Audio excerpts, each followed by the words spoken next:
10:02, seguimos en Arriba Gente y continuamos en tema de alguna manera. El mundo mira al Vaticano, esta historia que relataba Alfredo, estas imágenes de los fieles para despedir al Papa Francisco, que van a tener 3 días, 3 jornadas para hacerlo. En la jornada de hoy es hasta la madrugada, hasta las 12 de la noche, hora Vaticano, que van a poder estar allí. Pero vamos a venir con un protagonista uruguayo, Gonzalo Esteves. Él es vicario general de Montevideo, además párroco de Nuestra Señora del Sagrado Corazón de Punta Carretas. ¿Cómo le va? Bienvenido. Gracias, Maggie, gracias por la invitación. Un gusto recibirlo. Vamos a conversar un poco sobre los protocolos, ¿no? Creo que hay tanta cosa, ¿no?, por abordar. Por un lado, lo que es la despedida a Francisco, por otro lado, el cónclave, lo que viene después en la elección del próximo Papa. Pero lo que estamos viendo hasta ahora de esta despedida a Francisco, ¿es fiel a cómo él llevó adelante su papado, más despojado, un poco irreverente en algunas cosas? A ver, indudablemente él quiso marcar el modo en que lo despidiéramos, porque no hace tanto que hizo una modificación de normas anteriores, tendiendo a una mayor simplificación y, como he leído en estos días, buscando que la sepultura, el velorio y la sepultura del obispo de Roma, que eso es el Papa, el obispo de Roma, fuese en todo igual a la de cualquier otro obispo del mundo. El modo en que estamos despidiendo actualmente al Papa es el modo en que se despide a un obispo cuando muere. Se lo vela en su catedral y en su catedral se le da sepultura. Aquí nos hizo otra jugarreta este Papa Francisco, a quien los protocolos mucho no le gustaban. Y contra lo que es una tradición sumamente asentada, que ha tenido excepciones, pero que está asentada, él decidió no ser sepultado en la cripta vaticana, donde están prácticamente todos sus antecesores, sino que eligió un lugar en lo que él consideraba su verdadera casa en Roma, que es la Basílica de Santa María la Mayor. Francisco, si algo nos deja, es la imagen de un hombre con una ternura hacia la Virgen de niño. No solamente porque se llevó a Roma con él su amor a la Virgen de Luján, patrona de la Argentina, también él llevó una devoción que de alguna manera él había impulsado en Buenos Aires, que es a la desatanudos, la Virgen la que desata los nudos. Es una imagen de la Virgen desatando nudos en una cuerda y recordando eso que es tan propio de las madres, desatarnos los nudos de la vida. Y cuando llegó a Roma, continuó una costumbre. Él no era un hombre de viajar mucho a Roma, no era un lugar en el cual él se sintiera demasiado cómodo, incluso siendo cardenal.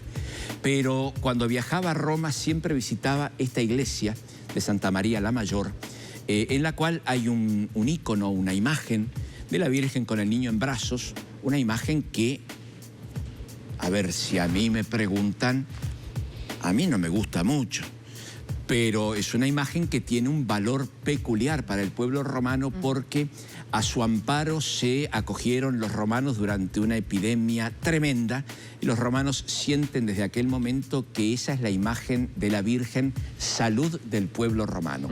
Y Francisco empezó a tener la costumbre de que no se movía de Roma sin ir a visitar a su madre, la Salus Populi Romani, en la basílica, y al volvía y le llevaba un ramo de flores. Usted decía, el Papa Francisco no era un papa que le gustara mucho los protocolos. Yo le quiero preguntar, ¿qué diferencia vamos a tener con lo que estamos viendo ahora, en estos momentos, con este velatorio, con lo que tradicionalmente han sido los velatorios de los papas? Bueno, nosotros estamos viendo que el cajón del Papa Francisco está apenas elevado sobre el piso. El Papa decidió que al Papa se lo despide igual que se despide a cualquier cristiano o no cristiano, cualquiera que muera. Es decir, contemplándolo, es verdad que habitualmente elevamos un poco a nuestros difuntos para poder tener un poco más de cercanía y no tener que hincarnos ni doblarnos tanto ante él. Pero bueno, quiso estar igual que un cristiano cualquiera. En las imágenes de anteriores velatorios de los papas, nosotros veíamos el cuerpo del papa en un estrado elevado que se llama catafalco, y durante los primeros días además expuesto sin cajón. El papa decidió que no, que iba a ser contemplado por el pueblo cristiano como habitualmente el pueblo cristiano despide a sus muertos, en su cajón y a la altura del que se le acerca, que creo que es también una de las claves del pontificado de Francisco. Un hombre que se ponía a la altura del otro y que de alguna manera derribaba distancias, acercándose, generándole tremendas dificultades a su cuerpo de seguridad, porque por más que él sea un pastor, necesitaba un cuerpo de seguridad y volvía absolutamente locos a sus custodias porque jamás respetaba lo que le pedían para mantener una distancia de cuidado. Uno de los gestos más frecuentes del Papa, que además nosotros leíamos muy claramente, era que el Papa aceptaba el mate a quien se lo ofreciera. Y era frecuente que quien iba a alguna de las audiencias del Santo Padre, si era rioplatense, y ni que decir si era uruguayo, llevaba su termo y su mate para tratar de alguna manera de eso, al ofrecérselo, lograr que el Papa se acercara. Si el Mota Gargano, sin ir más lejos, está jugando en Italia. Su equipo va a visitar al Papa y le entrega el Mota Gargano también saltándose todos los protocolos, allá fue con su termo y con su mate, yo creo que sabiendo que además al Papa le iba a encantar que él fuera con su termo y con su mate. Pero el Mota, en último caso, es un protagonista público, un hombre que no puede levantar sospechas. En cambio, en la plaza, así como le pasó a Juan Pablo II con Ali Agca, en la plaza puede haber cualquier loco. Y cualquier loco, a ver, en las noticias, ustedes nos lo han dicho y lo hemos visto en estos días, una señora mandó un huevo de Pascua envenenado a una familia por un gesto de venganza. En Brasil. Bueno, locos siempre hay. Y claro, y eso es lo que generaba temor en la guardia del Papa, y al Papa no le importaba. Al Papa no le importaba porque él sabía que más que una vida para guardársela, él había recibido la vida como todos nosotros para darla. Para dársela a Dios, pero también para dársela a los hermanos. Y él en esa actitud, no sé si ustedes vieron, sé que ustedes vieron, en la última salida, en la salida del Papa del Hospital Gemelli, sí.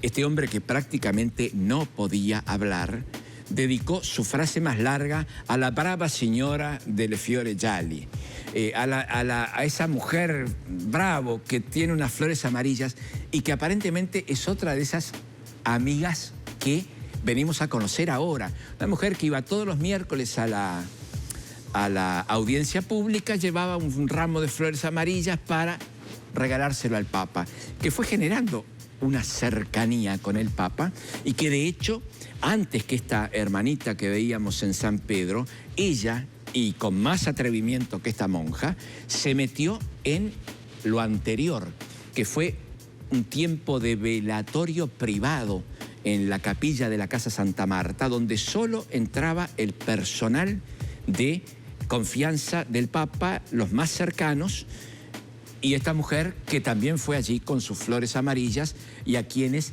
ni siquiera los guardias suizos, que suelen ser hombres que para mantener la distancia son tremendamente antipáticos, casi diría, si no fuera una falta de respeto, maleducados, porque no tienen dudas en empujarte. Sí. Bueno, a esta mujer como a esta monja, pase señora, acérquese al Papa que tan cerca estuvo de usted y a quien usted tuvo tan cercano a su corazón. Hablemos de ahora en más. ¿Qué pasa? ¿Se va a conformar un cónclave? ¿Qué es? ¿Y quiénes lo van a integrar? Ahora en más. Tenemos unos primeros días, ya han comenzado de hecho, en que los cardenales que ya están en Roma y los que van llegando tienen unas reuniones cotidianas en las cuales conversan sobre el cuidado de la Iglesia en estos días, porque en estos días el gobierno de la Iglesia está en manos del Colegio de Cardenales, fundamentalmente del cardenal Camarlengo, pero con sus hermanos cardenales. Así que tienen reuniones diarias en las cuales, además de gestionar los asuntos de la vida cotidiana del Vaticano, bueno, aprovechan para conocerse, para intercambiar opiniones, ideas, preguntarse qué queremos para el próximo Papa. ¿Qué esperamos del próximo Papa? ¿Qué le pediríamos al próximo Papa?